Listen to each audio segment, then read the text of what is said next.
I'm here with you, JSW 432, for day 6. And before we start, if this is a first podcast you've ever seen of me and you just so happen to land here, we are doing the 365 method, and it's a way of sharpening our skills, our inner selves, and to achieve greatness and mastery. So if you're not familiar with it, go to yayupublishing.com, YAYU publishing.com, and go download the free chapters in the workbook. And let's get started. You can go back to the first few episodes and pick up there. You can pick up here too. And if you don't want to do all that, just sit back and relax. Just listen up, because what I do is I give you the day's writing or words or whatever it may be, and you're going to start your process of thinking and moving, taking actions, making decisions, those type of things. So I want to also to say that has been very, very enriching for me to keep on developing the book after the book was channeled. So for me to refine this myself, to work with you on this podcast, is definitely a great road to go down. Big thanks to Josh Reed for encouraging this, and the gratefulness and the thankfulness that comes from me every day just grows on multiple levels when I do this with you on the 365 Consciousness podcast. So let's do this. What I'm going to take care of now is I'm going to put up the page of day 6 for you. Let me just kind of get this started so we can kind of look at what's all going on, and get your book or your PDF or whatever else you got. Let's take a look at day 6. And when we look at day 6, the first thing that when we look at the illustrations of it, it just seems to be very surreal. Is it maybe giving us a black and white impression? Does it look like an X-ray? Does it look like smoke? What is this? So there's so many directions that it challenges your mind to think and what it wants to lead you to. And when you get to that, you kind of start thinking, I could definitely see this. I could definitely, and it's that. See, your mind start to make up ideas in your concrete ways, regards to what path you're going to pave. So let's take a look at the second line. Starting from the first line, to so close does it matter, question mark, to so we learn patience. So let's look at this. So starts both lines. So what does that conjure up? When people say so, is it establishing a foothold in your thought? Is it really now this is an opinion or a pathway that you must pay attention to? So, okay, so I guess everybody understands the idea that goes behind that. So, first is so close. How many times have we gone to do something that became, so close? So close. But yet, no, didn't work out. And why is that? Does it really bother you? Does it really bother you when it's so close and yet you don't have the results that you searched for? You don't have the so-called the reward, the accolades, the fulfillment, because it just didn't happen. It was so close. Now, if we think that, we kind of actually put the so close emphasis so much more important. When you put so close, it almost gives it a finite, okay, so this is the measuring stick and this is where it ends. And is that the result you want? Let's think about so close. Is that the result you wanted? Well, it exceeded my expectation. Okay. So if it exceeded your expectation, then you've gone beyond your goal. Is that what you're saying? You've gone beyond the path of what you want? Or is it, oh, well, wait a minute here. Yeah, this is great. I couldn't believe we got here. So, no, I want more. This is not my end game here. This is not where I want to stay. This is where it's the stepping stone. It's the step that takes me to the next level, the next room, the next realm, the next experience. So, what is it for you? Let's think about that. Take a moment and really understand just how important this thought, this next decision could actually be.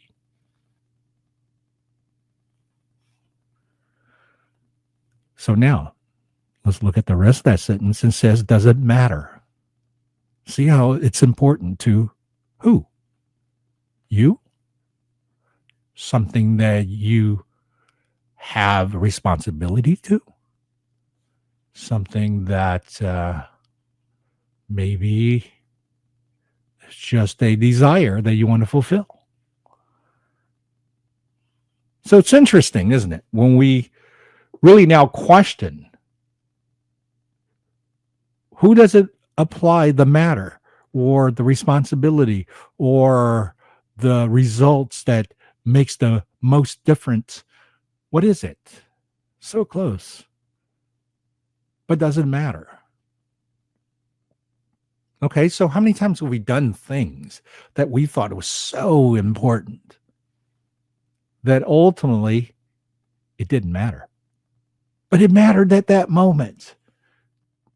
Okay, so let's think about that. Did it really matter at that moment? Or did it just matter because of you believed it mattered? Because if you take a step back and you look at the big picture, the grandeur of the situation, maybe it just didn't even fit. Quite true that we often respond from an emotional impulse that is triggering from a certain past experience that cornerstoned that decision. But does it serve where you're going? Is it the right way of travel from place to place? Is it restricting you?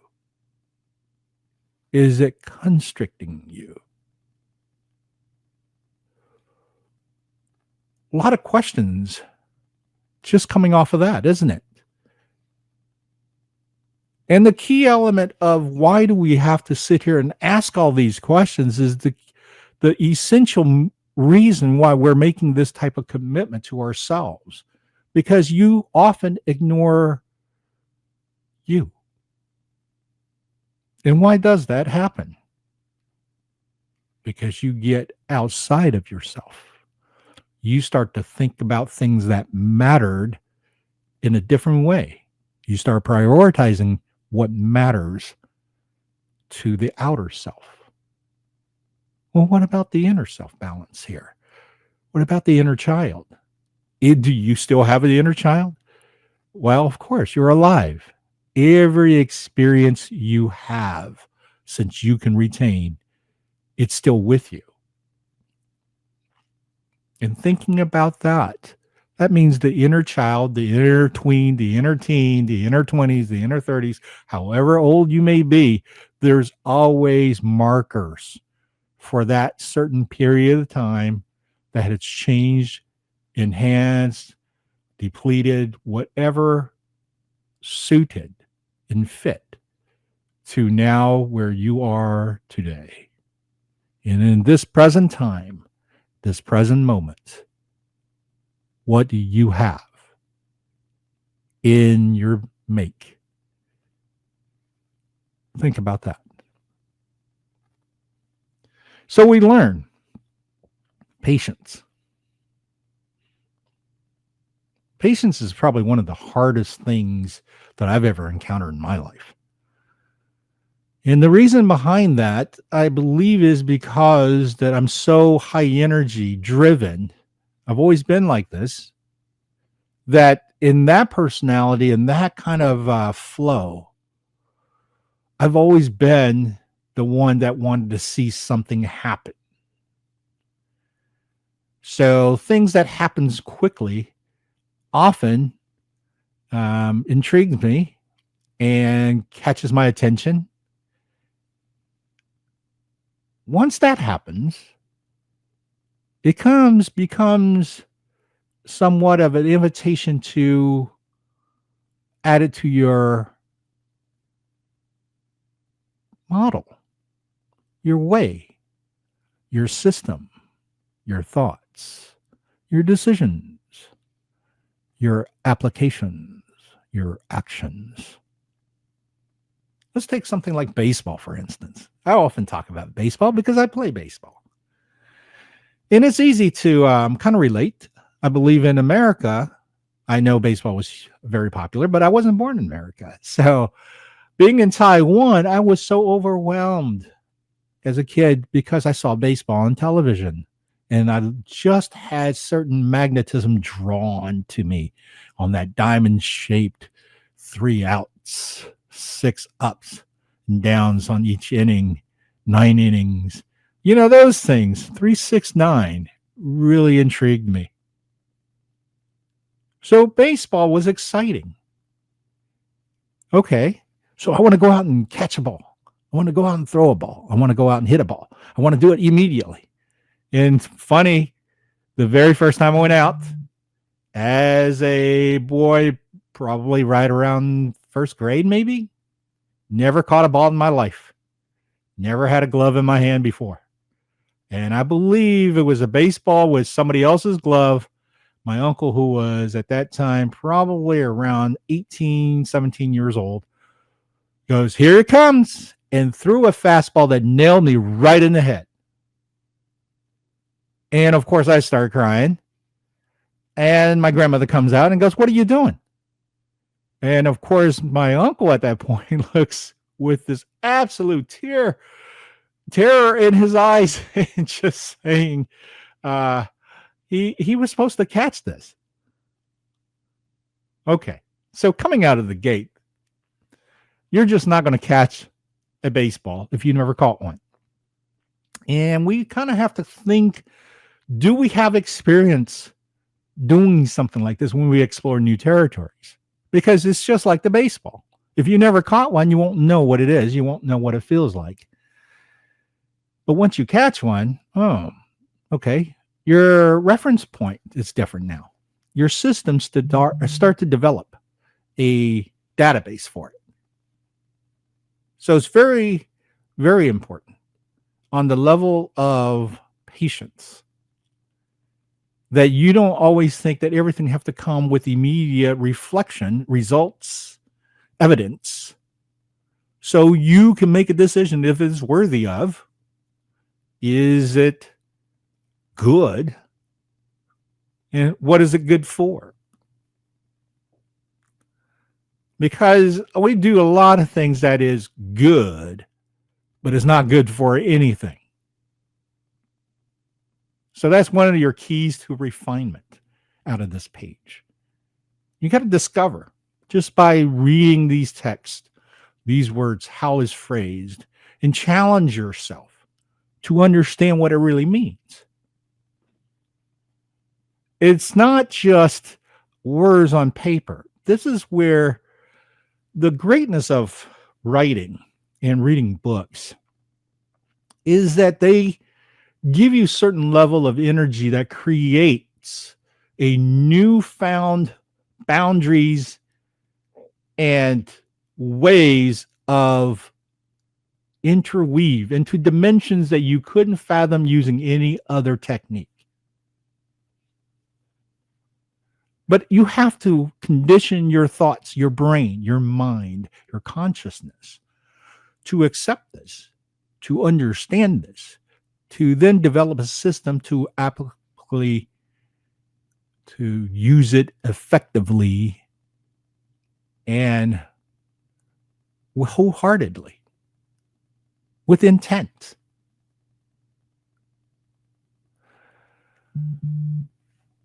One thing that I would always say when I do these reflections of what the questions are asking me, it puts me in a position that I think I know first. And what does that mean? I think I know.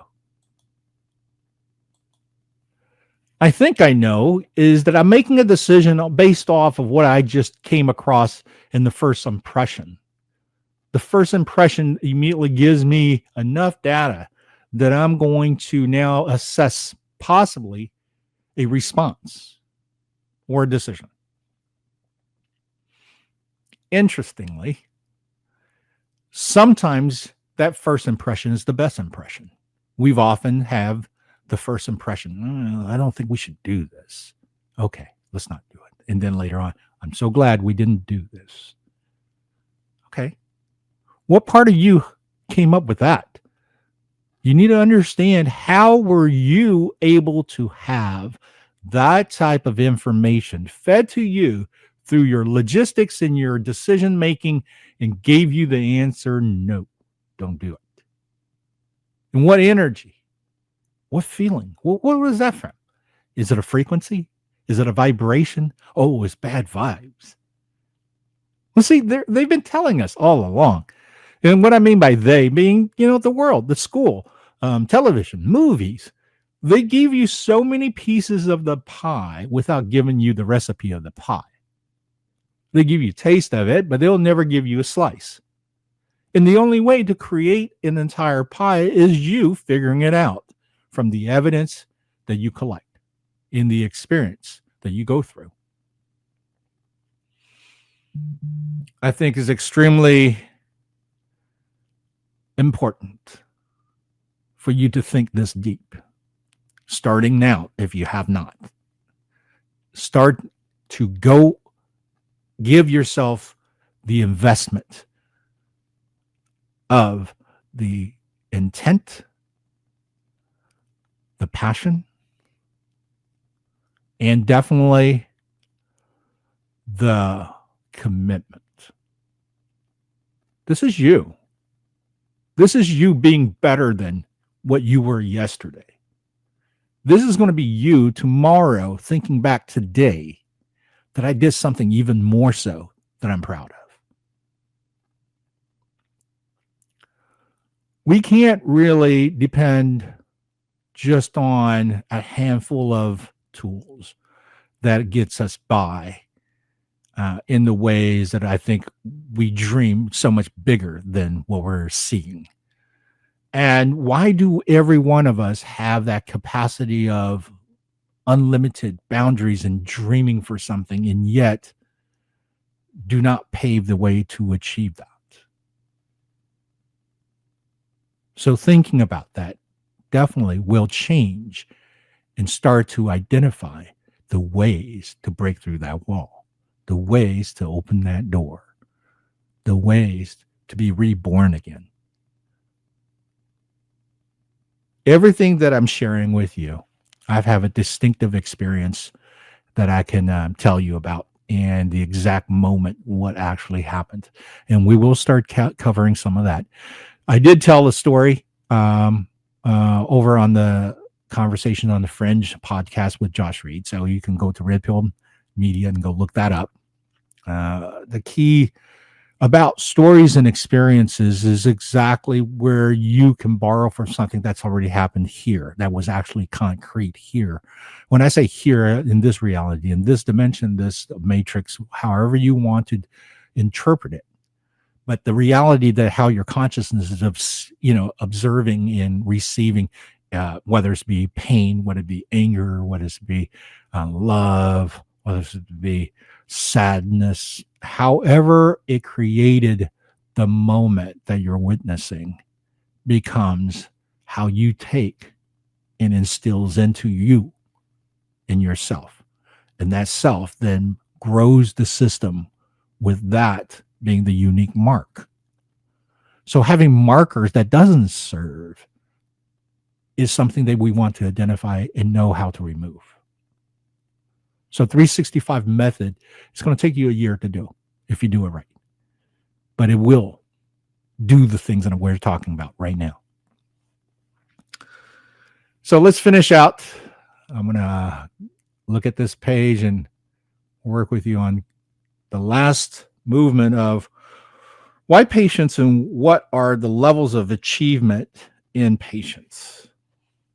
So all the things that I've just previously discussed with you and basically went through different directions and different paths to question the intentions of it. So now it's up to you where you want to go. So at the very bottom of the page, completely by itself, make a list and prioritize. I can't begin to tell you just how important it is to prioritize and organize in everything you do. By knowing the steps that is required to achieve to the next level of results. Sometimes it's the finite result. I ultimately had exactly what I wanted, and it moves on. But the key thing is you have to recognize the organization. I was not taught organization in school. I was taught organization in the business world. In school, what they did was they tried to shackle you into a schedule. So you then biologically supposed to adapt to organization and schedule and the way to do things to, prioritize. How could that work? All it does is it stifles creativity. It stifles the logistic thinking in the deepest. Now, of course, some kids would say, well, no, I went to school and it was great. Sure, of course. Everybody's different. And that's another thing. Recognize, accept, do not judge just because they're different than you. Because you don't want anybody to judge you because you're different than them. And that's the greatness of this consciousness experience here. We are all from a pool of the same. And when we say this, the way to illustrate this in your mind is to be able to create what this pool is. Okay. So I'm going to give you kind of a mental illustration out of this. It's a pool, just like a wading pool. You fill it with liquid. There is actually no directionals, right? There's no directionals because it's unlike the spokes on a wheel, there's a directional. And this was explained years ago to me about consciousness and regions and reaching each other and unity, like spokes on a bicycle and opposites attract. All this stuff came from a bicycle spoke analogy. And then as I start to develop my path, I start to notice that the spokes were leaving and disappearing. All of a sudden, I was left with a rim, and that rim was filled within. So I changed it to a pool. All of a sudden, it was filled with this richness of energy, frequencies, the vibration of that. How does that work? So I went deep dive on understanding how frequency worked because music was my business. I was involved in playing music and changing how people feel. Well, how can we feel differently if we have better intentions, better ways? And suddenly I discover it's not just music. It's a tone, timbre, pitch, duration thing. So frequency, measurable. Hertz are measurable. So the number that goes from front of the hertz is the division, the categorizing. 1 hertz is different than 2 hertz, 3 hertz, 4 hertz, and on and on and on. How many hertz does it go? It goes up to hundreds of thousands of hertz. To hertz probably doesn't even measurable in what we use to measure, because that's the pool. That's the pool. How do you measure water other than cubic square feet or whatever? But if you have an infinite pool, then it's not really measurable. Maybe this is why that analogy that I often hear about Earth, that if you leave the firmament, it's water, it's liquid again. Huh. Maybe that's the only way they could interpret it, because they can't really understand density at a certain consciousness level, I guess. And this is, of course, thinking about if I was walking around with swords and chariots and things like that, would I be sitting there thinking about measurable frequencies and how that works?